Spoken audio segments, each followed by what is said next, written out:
Chapter 4 shloka number 9 और 10 हम इकट्ठे लेंगे। Now I am chanting.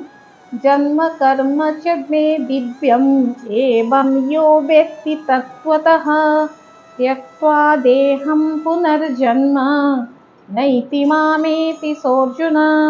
वीतरागभयक्रोधा मन्मया मामुपाश्रितः बहवो ज्ञानतपसा भूता मद्भावमागताः। इसका अनुवाद कुछ इस प्रकार से है। हे अर्जुन, मेरे जो जन्म और कर्म दिव्य अर्थात निर्मल और अलौकिक है, इस प्रकार जो मनुष्य तत्व से जान लेता है वो शरीर को त्याग कर फिर जन्म को प्राप्त ही नहीं होता, किंतु मुझे ही प्राप्त होता है। फिर पहले भी जिनके राग भय और क्रोध सर्वथा नष्ट हो गए थे और जो मुझ में अन्य प्रेम पूर्वक स्थित रहते थे, ऐसे मेरे आश्रित रहने वाले बहुत से भक्त उपयुक्त ज्ञान रूप तप से पवित्र होकर मेरे स्वरूप को प्राप्त हो चुके हैं। देखिए यहाँ पे भगवान अर्जुन जी को अपने जन्म कितना दिव्य है, यानी दिव्य धातु से आया है, क्योंकि हमें पता है भगवान जन्म नहीं लेते, वो अज अविनाशी है, वो प्रकट ही होते हैं, हमें पता है पिछले श्लोका से। फिर हमें भगवान यहाँ पे बोलते हैं कि जो मेरा इस जन्म का रहस्य जिसको पता चल जाता है वो साधु पुरुष को अगर ये ज्ञान हो जाए, वो इस अविद्या से अगर उसका इग्नोरेंस से हट जाए तो वो मेरे लोक में प्राप्त होता है। फिर अगर एक बार वो मेरे लोक में आ जाए तो उसका जन्म और नहीं होता, उसका वो जीवात्मा का चक्कर छूट ही जाता है। तो आपको लगेगा क्या ऐसा कोई है जो इसमें, ये तो क्वेश्चन ही रहेगा कि ऐसा कोई साधु पुरुष है, और अगर भी है तो वो कौन है, क्या वो इस धरती में मौजूद है जिन्होंने उस लोक को प्राप्त कर लिया और उनका पुनर्जन्म पॉसिबल भी नहीं है?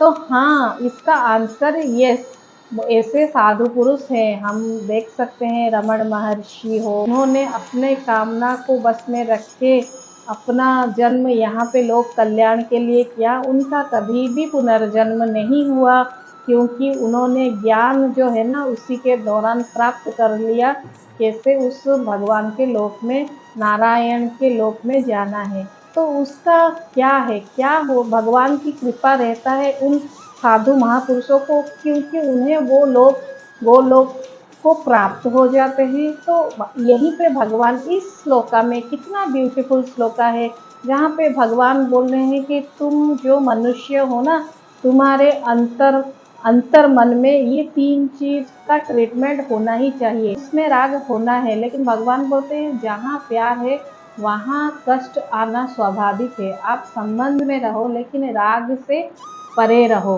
फिर बोलते हैं भय। भय किस चीज़ का? पहला तो जो साधक होगा उसके मन में निर्भयता होना चाहिए। अभयम संसुधि ज्ञान योग व्यवस्थित ही। अगर वो मेरा बच्चा है, अगर हम जीवात्मा का अंश है, अगर हम ममैवांशो जीव भूते जीव भूत सनातन, अगर हम उसके परमात्मा के अंश है, हमें भय किस चीज़ का?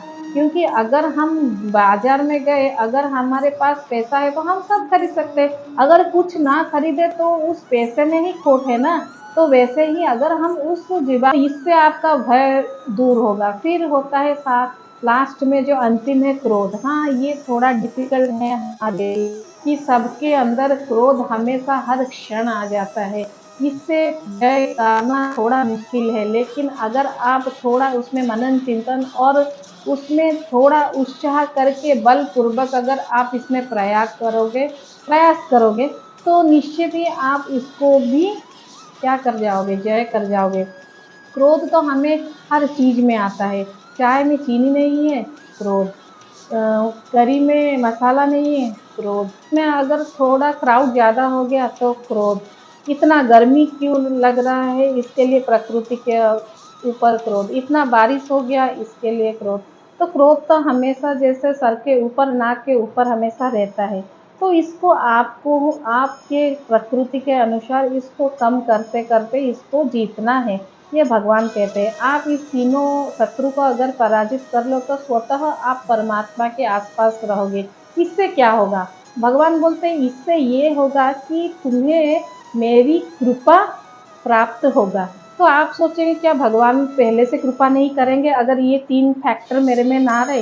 नहीं, भगवान तो कृपा करेंगे, हमेशा करते हैं। वो शत्रु और मित्र नहीं देखते, वो पुरुष और स्त्री नहीं देखते, वो बच्चे और बुजुर्ग नहीं देखते। उनका जो है वो हमेशा सबके लिए समन्वता है। लेकिन भगवान बोलते हैं तैतृय उपनिषद में, जो ये 3 चीज़ों में जय करके मेरे पास आएगा, वो स्पेशल मेरा कृपा के अधिकारी होगा। तो हम लोग अगर भगवान को दर्शन करना चाहते हैं और कृपा पाना चाहते हैं, तो इन 3 फैक्टर को आगे जाके अपनी सारी जो ऊर्जा है वो नाम जप और मेडिटेशन और शास्त्र को पढ़ने में अपना समय देना चाहिए, जिससे स्वतः आपका मन निर्म ऐसा होगा, ऐसा डेवलप होगा कि आप स्वतः भगवान के कृपा के अधिकारी होंगे।